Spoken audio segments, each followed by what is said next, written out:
বাংলাদেশ আওয়ামী লীগের ৭৭তম প্রতিষ্ঠাবার্ষিকী উপলক্ষে ময়মনসিংহের ত্রিশাল উপজেলা ছাত্রলীগের উদ্যোগে বিশেষ পোস্টারিং কর্মসূচি অনুষ্ঠিত হয়েছে। ময়মনসিংহ জেলা ছাত্রলীগের অন্তর্গত এই উপজেলা শাখাটি দলের প্রতিষ্ঠাবার্ষিকী সামনে রেখে এই প্রচারণামূলক কার্যক্রম হাতে নেয়।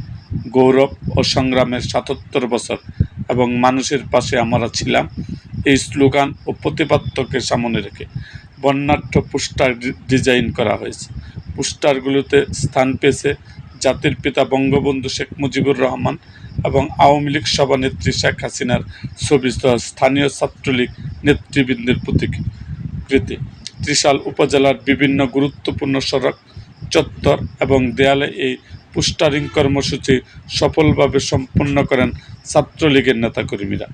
আগামী ৩০ জুন ২০২৬ তারিখে বাংলাদেশ আওয়ামী লীগের ৭৭তম প্রতিষ্ঠাবার্ষিকী যথাযোগ্য মর্যাদা উদযাপনের লক্ষ্যে তৃণমূল পর্যায়ে এই প্রচারণা চালানো হচ্ছে বলে সংশ্লিষ্ট সূত্রে জানা গেছে। এরকম আরও ভিডিও পেতে আমাদের মুক্তাগাছার ইতিহাস মিডিয়া ইউটিউব চ্যানেলটিকে সাবস্ক্রাইব করুন এবং পাশে থাকা বেল আইকনটি বাজিয়ে দিন।